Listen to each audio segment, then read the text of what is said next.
देशवासियों के सामने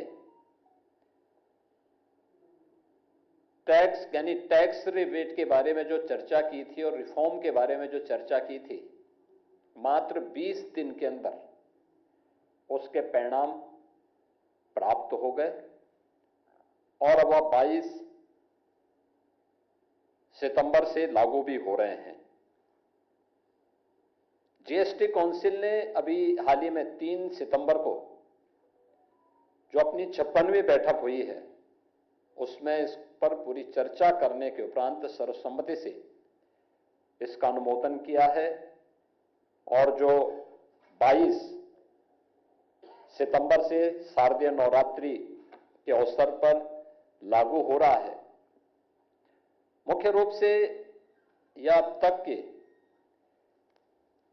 टैक्स रिफॉर्म का एक बहुत बड़ा अभियान का हिस्सा है और यह आदरणीय प्रधानमंत्री जी का देशवासियों के प्रति को दीपावली का गिफ्ट भी है, क्योंकि इतना बड़े पैमाने पर रिफॉर्म हो और एक कॉमन मैन के बारे में उसे विभिन्न सेक्टर में इतनी छूट मिले, यह अत्यंत महत्वपूर्ण है उसके बारे में जानने के लिए। सबसे पहले हम लोग चर्चा करें तो जब जुलाई 2017 में जीएसटी लागू हुआ था, जीएसटी के पहले जो अलग अलग टैक्सेस थे, सेस थे, न केवल उद्यमी और एक व्यापारी उसके कारण परेशान होता था, बल्कि आम उपभोक्ता पर भी और एक ईमानदार टैक्स पेयर पर भी इसका व्यापक प्रभाव पड़ता था। अनेक ऐसे क्षेत्र थे जिसमें वैट, सेल टैक्स और अन्य तमाम प्रकार के जो टैक्सेस थे, उनकी जो दर थी वह काफी बड़ी थी। अनेक प्रकार के सेस थे, कोई भी इंटीग्रेटेड फॉर्म टैक्स का नहीं था।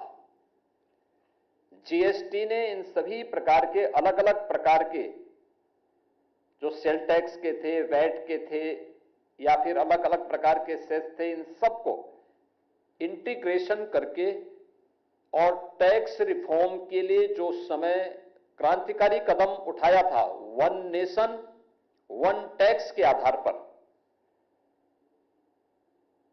परिणाम क्या था कि उस समय टैक्स को जितना सिंप्लीफाई किया गया था, उसका परिणाम था कि बड़े पैमाने पर जीएसटी का रजिस्ट्रेशन बढ़ा और रजिस्ट्रेशन बढ़ने के साथ ही बड़े पैमाने पर देश की जीडीपी में अप्रत्यक्ष कर का योगदान भी होता हुआ दिखाई दिया।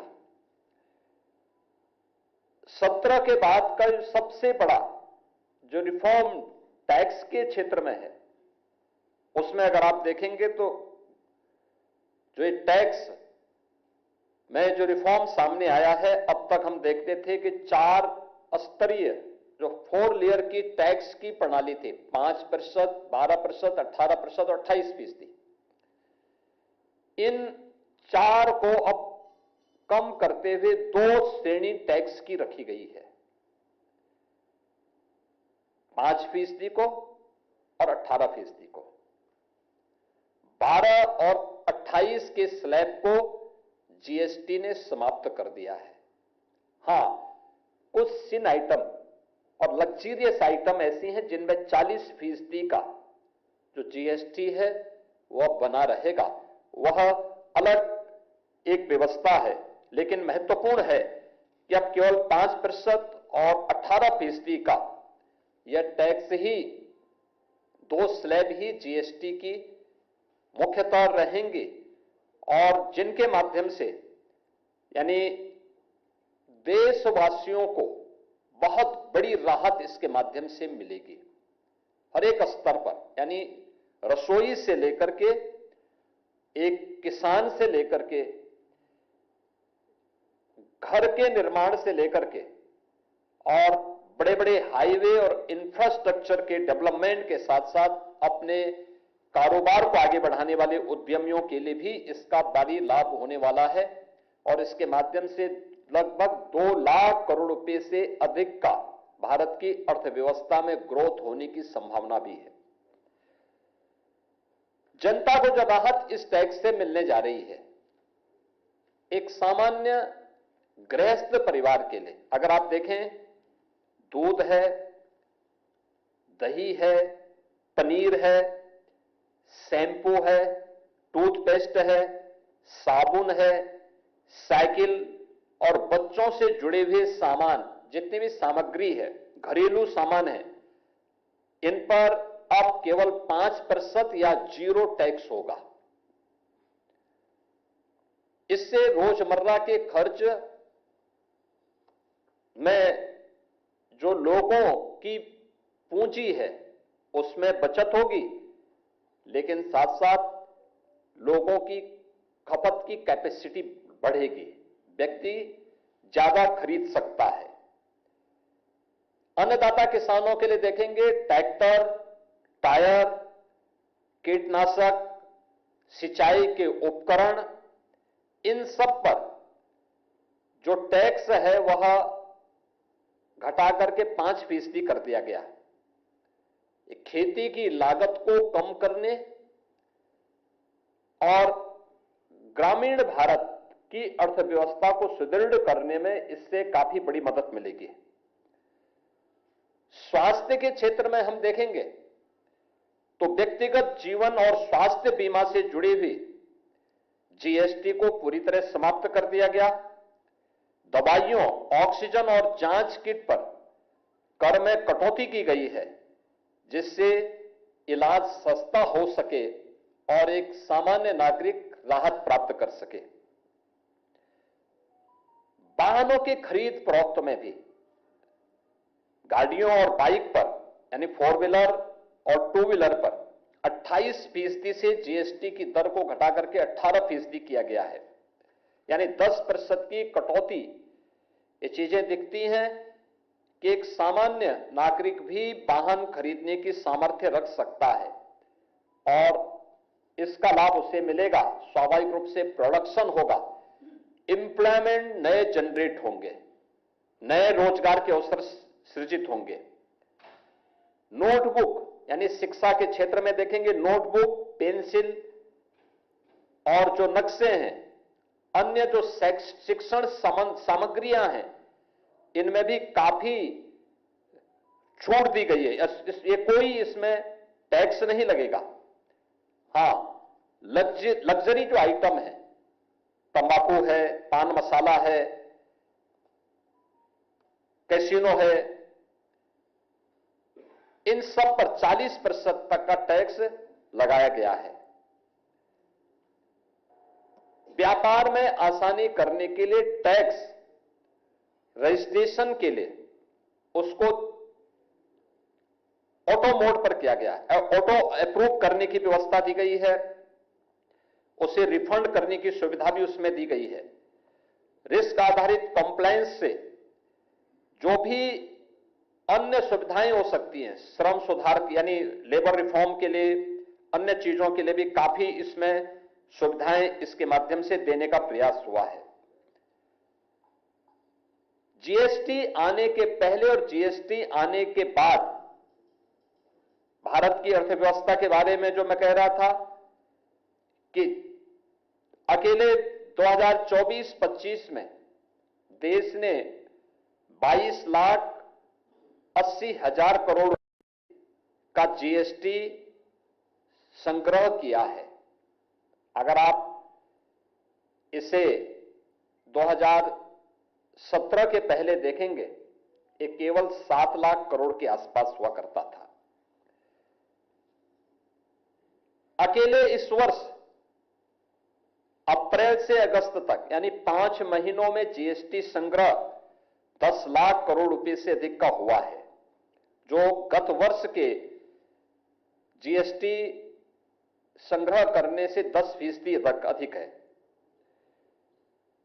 17 के पहले जीएसटी में जो उससे पहले टैक्सेस थे, सेल टैक्स, वैट या फिर सेस जो लोग देने वाले थे, उनका कुल संख्या थी 65 लाख और आज 25 में यह बढ़कर के हो गई है 1,51 लाख, यानी लाखों की संख्या में आज लोग स्वतःस्फूर्त भाव के साथ टैक्स देने के लिए दिखाई देते हैं।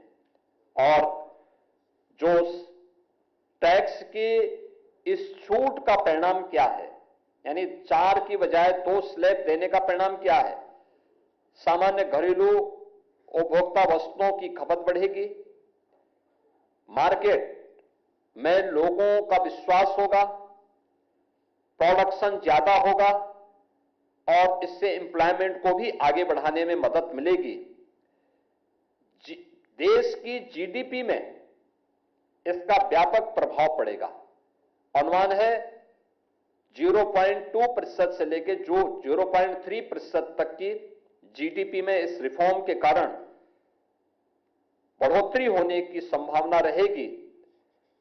यानी जीवन आसान तो व्यापार में भी आसान, और जब भी व्यापार में आसान होगा तो स्वाभाविक रूप से मार्केट में खुशहाली होगी और मार्केट की खुशहाली एम्प्लॉयमेंट को भी जनरेट करेगी, साथ साथ अर्थव्यवस्था को भी वह मजबूती प्रदान करेगी। हम लोग मुख्य रूप से इस बात को देखते हैं, जो मैंने पहले भी कहा, जीएसटी लागू होने के पहले 17 अलग अलग प्रकार के कर थे, 13 सेस थे। केंद्रीय उत्पाद शुल्क था, सेवा कर था, मूल्यवर्धित कर यानी वैट था, सीएसटी था, अन्य मनोरंजन कर थे और भी तमाम प्रकार के कर थे, प्रवेश कर थे और भी तमाम प्रकार के कर उसमें लागू होते थे। और कोई भी ऐसी व्यवस्था नहीं थी कि जो पूरे देश को एक कर के अधीन जोड़ करके व्यापारी के लिए भी और एक आम उपभोक्ता के लिए भी आसान कर सके। जीएसटी ने पूरे देश को वन नेशन वन टैक्स के आधार पर, आप देखते होंगे आज माल की आवाजाही आसानी से देश के एक कोने से दूसरे कोने पर आसानी से हो सकती है। लॉजिस्टिक और अधिक और कुशल ढंग से हम लोग लागत को कम करके पहुंचा सकते हैं। बार बार टैक्स नहीं लगता, जीएसटी में वन टाइम टैक्स है, एक बार टैक्स लगेगा, बार बार नहीं लगेगा। और अगर कोई व्यक्ति किससे 2 बार लिया गया है तो रिफंड भी उतनी जल्दी हो रहा है। यह आजादी के बाद में जीएसटी टैक्स रिफॉर्म के क्षेत्र में यह फेडरल स्ट्रक्चर का एक बेहतरीन मॉडल है। और जीएसटी लागू होने के बाद यह पहली बार इतने बड़े पैमाने पर इन सभी सेक्टर में सुधार से सामान्य नागरिकों को काफी राहत मिलेगी। 2014 के पहले, जो मैंने आपसे पहले भी कहा, मैंने 17 के आंकड़े दिए थे, लेकिन 2014 के पहले भारत का जो टैक्स संग्रह था, यानी अप्रत्यक्ष कर के माध्यम से जो हमें टैक्स संग्रह होते थे, वह 5.44 लाख करोड़ मात्र होता था। और अब यह बढ़कर के 24-25 में बढ़कर के 22,80,000 करोड़ तक पहुंचा है। यानी इतने बड़े पैमाने पर 305% की इसमें ऐतिहासिक वृद्धि हुई है। परिणाम क्या है? परिणाम है राष्ट्रीय राजमार्ग के नेटवर्क में 60% की वृद्धि हुई। यानी पैसा आएगा तो आप उस पैसे को देश के अंदर विभिन्न प्रकार के गरीब कल्याणकारी कार्यक्रमों में खर्च कर सकते हैं, इंफ्रास्ट्रक्चर बढ़ाने में कर सकते हैं, पब्लिक ट्रांसपोर्ट को और बेहतरीन करने में कर सकते हैं। आज पैसा था 5 लाख करोड़ से बढ़कर के 11 वर्ष में 22 लाख करोड़ हो जाता है। परिणाम क्या है? नेशनल हाईवे की जो नेटवर्किंग है, इसको हमें देश के अंदर 91 यानी 60% बढ़ाने, 91,000 किलोमीटर से बढ़ा करके 1,46,000 किलोमीटर पहुंचाने में मदद मिली है। और आज भारत दुनिया का दूसरे सबसे बड़े सड़क नेटवर्क वाला देश है। देश के अंदर विभिन्न मार्गों पर आज 144 वंदे भारत ट्रेन संचालित हो रही है। ये 2014 के पहले नहीं थी, 17 के पहले भी नहीं थी। 2014 के पहले देश के पास कुल 74 एयरपोर्ट्स थे। आज इनकी संख्या बढ़कर के 160 हुई है। आप अनुमान करिए, पैसा है तो उस पैसे को कैसे हम एयर कनेक्टिविटी को बेहतर करने के लिए उसके इंफ्रास्ट्रक्चर को डेवलप करने में खर्च करने हैं। मेट्रो 2014 के पहले केवल 248 किलोमीटर का था, आज वह देश के अंदर 1013 किलोमीटर से अधिक का आप भारत के पास मेट्रो नेटवर्किंग है। डिफेंस मैन्युफैक्चरिंग में 2014 में केवल 46,000 करोड़ रुपए का डिफेंस मैन्युफैक्चरिंग भारत के अंदर होता था। आज वह बढ़कर के अगर हम देखते हैं कि अकेले 23-24 के अंदर हम देखेंगे तो यह 1,27,000 करोड़ का हुआ है। और इस दौरान यूपी के अंदर भी तमाम डिफेंस मैन्युफैक्चरिंग कॉरिडोर से जुड़े हुए जो उद्यम हैं, इन्होंने यहां पे अपने प्रोडक्शन शुरू कर दिए हैं। 686 करोड़ रुपए का हम केवल देश के अंदर जो रक्षा निर्यात था, हमारा जो एक्सपोर्ट था डिफेंस के सेक्टर में, केवल 686 करोड़ का था 14 के पहले। और 24-25 में यह बढ़कर के 23,600 करोड़ रुपए से अधिक का हुआ है। आज देश के अंदर डिफेंस मैन्युफैक्चरिंग कॉरिडोर में भारत आत्मनिर्भरता के लक्ष्य को प्राप्त करने की दिशा में तेजी के साथ आगे बढ़ा है। आपने अभी हाल ही में ऑपरेशन सिंदूर के अंदर आकाश मिसाइल को, ब्रह्मोस मिसाइल को और भारत की ड्रोन टेक्नोलॉजी को दुनिया ने उसके लोहे को माना है। गरीब कल्याणकारी योजनाओं की जब हम बात करते हैं, 2014 के पहले हम देखते हैं कि केवल 7,000 करोड़ रुपए की डीबीटी होती थी। आज यह देश के अंदर हम देखते हैं तो 24-25 में ही 6,83,000 करोड़ रुपए का डीबीटी के माध्यम से सीधे एक गरीब के खाते में पैसे सीधे भेजे गए, यानी 90 गुना अधिक इसमें वृद्धि हुई है। और बहुआयामी गरीबी में भारत की स्थिति आप देखेंगे तो 2013-14 की तुलना में 2024-25 में भारत ने 25 करोड़ लोगों को गरीबी रेखा से ऊपर उठाने में मदद की है। इस दौरान पैसा था तो गरीब कल्याणकारी योजनाओं का लाभ किस रूप में प्राप्त हुआ है? प्रधानमंत्री आवास योजना ग्रामीण और शहरी में 4 करोड़ लोगों को इस योजना का लाभ दिया गया। 4 करोड़ परिवारों के पास एक आवास उपलब्ध करवाए गए। प्रधानमंत्री गरीब कल्याण अन्न योजना में 80 करोड़ लोगों को 2020 से लगातार फ्री में राशन की सुविधा का लाभ दिया जा रहा है।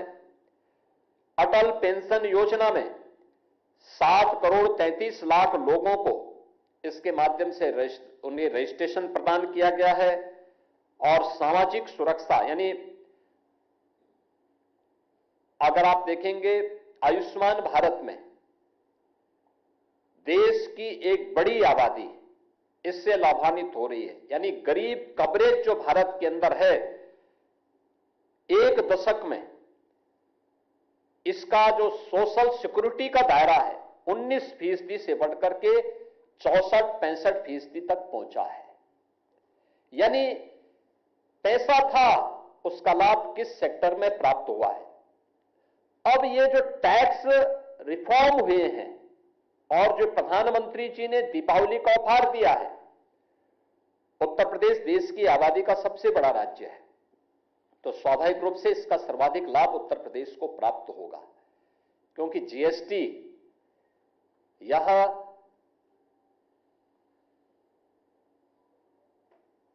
उपभोक्ता टैक्स है। देश का सबसे बड़ा उपभोक्ता बाजार भी उत्तर प्रदेश है। मुझे याद है उत्तर प्रदेश के अंदर हमारा सेल टैक्स, वैट और सेस आदि को मिलाकर के हमें केवल 49,000 करोड़ रुपए प्राप्त होते थे 2017 तक। आज अगर हम गत वर्ष देखेंगे तो हमें 1,15,000 करोड़ रुपए का जीएसटी अकेले स्टेट ने प्राप्त किया है। भारत का शेयर नहीं, भारत सरकार का जो शेयर हमें मिलता वो अलग है। ये केवल स्टेट जीएसटी ने ये पैसा इतना यूपी के अंदर तैयार किया है। टैक्स रिफॉर्म का परिणाम क्या होता है? एक्साइज में उत्तर प्रदेश ने 12,000 करोड़ से बढ़कर के 55,000 करोड़ रुपए तक अपने को पहुंचाया है। इतना कलेक्ट कर रहा है उत्तर प्रदेश आज के दिन पे।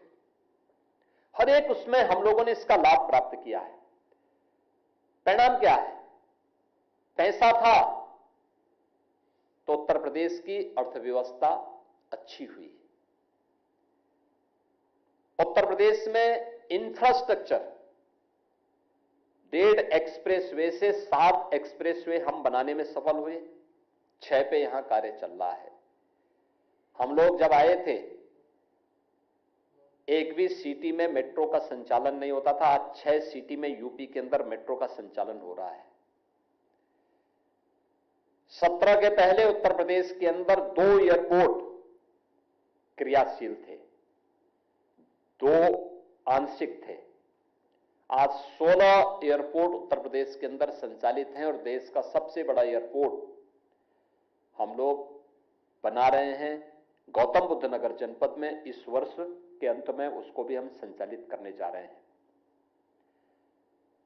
2017 के पहले नेशनल हाईवे नेटवर्क में उत्तर प्रदेश बहुत पीछे था। आज देश के अंदर 16 यानी उत्तर प्रदेश के पास नेशनल हाईवे का जो सबसे बेहतरीन नेटवर्क है वो उत्तर प्रदेश के पास है। एक्सप्रेसवे देश के अंदर हम बहुत पीछे थे। आज उत्तर प्रदेश देश गंगा एक्सप्रेसवे के बनने के साथ ही देश के 60% एक्सप्रेसवे पर यूपी का कब्जा होगा, यानी यूपी के पास सबसे अधिक एक्सप्रेसवे का नेटवर्क होगा। ये जितने भी गरीब कल्याणकारी योजनाएं देश के अंदर लागू हुई हैं, स्वाभाविक रूप से केंद्र और राज्य सरकार का इसमें योगदान होता है। पिछले 8 वर्ष के अंदर हमने अपने वित्तीय प्रबंधन को बेहतरीन करके रखा। जो भारत के सरकार के द्वारा एफआरबीएम की लिमिट रखी गई थी, उत्तर प्रदेश उसके अधीन रह करके सबसे बड़ी आबादी का राज्य है, सबसे तेजी के साथ अपनी अर्थव्यवस्था को आगे बढ़ाने वाले राज्य के रूप में आगे बढ़ा। बीमारू राज्य से उभर करके अनलिमिटेड पोटेंशियल के माध्यम से देश के ग्रोथ इंजन के रूप में अपने आप को स्थापित करने में सफल हुआ और भारत की गरीब कल्याणकारी योजनाओं का सर्वाधिक लाभ उत्तर प्रदेश के नागरिकों को प्राप्त हुआ, हर एक सेक्टर में प्राप्त हुआ। तो स्वाभाविक रूप से उपभोक्ता वस्तुओं में आप देखेंगे जो 0 और 5% तक टैक्स की स्लैब को रखा गया है। सबसे बड़ी आबादी का राज्य है तो सर्वाधिक लाभ उत्तर प्रदेश वासियों को प्राप्त होगा। देश के अंदर सबसे ज्यादा किसान हमारे पास हैं, 3 करोड़ किसान फैमिली है। तो किसानों के लिए और उनकी सिंचाई के लिए जो भी उपकरण होंगे, ट्रैक्टर से लेकर के और सिंचाई से जुड़ी हुई पाइप तक, इन सब में टैक्स के स्लैब में व्यापक परिवर्तन होने और छूट मिलने का परिणाम क्या होगा? किसान की क्रय शक्ति बढ़ेगी, खेती की लागत कम होगी, उत्पादन ज्यादा बढ़ाने में उसको मदद मिलेगी, इसका लाभ भी किसान को होगा। कुछ चीजें हैं जिसमें लाभ उत्तर प्रदेश को और भी तरीके से प्राप्त होने वाला है, जैसे मेंथाल की खेती यानी पिपरामेंट की खेती उत्तर प्रदेश देश के अंदर करता है। हमारे सामने चैलेंज हुआ था, सर्वाधिक उत्तर प्रदेश का किसान इसमें करता है। और पिपरामेंट में उत्तर प्रदेश के अन्नदाता किसानों के सामने और यहां के उद्यमियों के सामने चैलेंज क्या हुआ था? इसमें सिंथेटिक पिपरामेंट आ गया था और वे प्रतिस्पर्धा नहीं कर पा रहे थे। हम आभारी हैं कि उत्तर प्रदेश में अब ऑर्गेनिक रूप से बनने वाला जो मेंथाल है, इस पर टैक्स का रेट होगा 5% और सिंथेटिक तरीके से जो पिपरामेंट यानी मेंथाल बनता है उस पर 18%। स्वाभाविक रूप से ऑर्गेनिक प्रोडक्ट की मांग बढ़ेगी, उन्हें एक्सपोर्ट मार्केट के साथ साथ एक्सपोर्ट में भी उसे पहुंचाने में मदद मिलेगी। उत्तर प्रदेश में फुटवेयर, आगरा और कानपुर उसका हब है। इसमें नेक्स्ट जेन के माध्यम से 2500 रुपए तक के फुटवेयर इसकी दर को कम करते हुए 5% किया गया है। स्वाभाविक रूप से यहां पर जो चमड़ा उद्योग है, जो जूता उद्योग है, उसको आगे बढ़ने में मदद मिलेगी। उसका लोग सस्ते दाम पर लोगों को ये सब आइटम मिलेंगी तो नए प्रोडक्शन यानी उसकी मांग होगी तो स्वाभाविक रूप से नए एम्प्लॉयमेंट भी जनरेट इन क्षेत्रों में होंगे। रेडीमेड वस्त्रों में भी 2500 रुपए तक के रेडीमेड वस्त्रों में भी जीएसटी की दर को 5% कर दिया गया है। इसका लाभ भी एक तो सस्ता कपड़ा मिलेगा लोगों को, आम नागरिकों को, सबसे बड़ी आबादी का राज्य होने के नाते यहां के नागरिकों को उसका लाभ प्राप्त होगा। रेडीमेड गारमेंट्स के हब के रूप में उत्तर प्रदेश को आगे बढ़ाने और इसके माध्यम से नए एम्प्लॉयमेंट को जनरेट करने में मदद मिलेगी।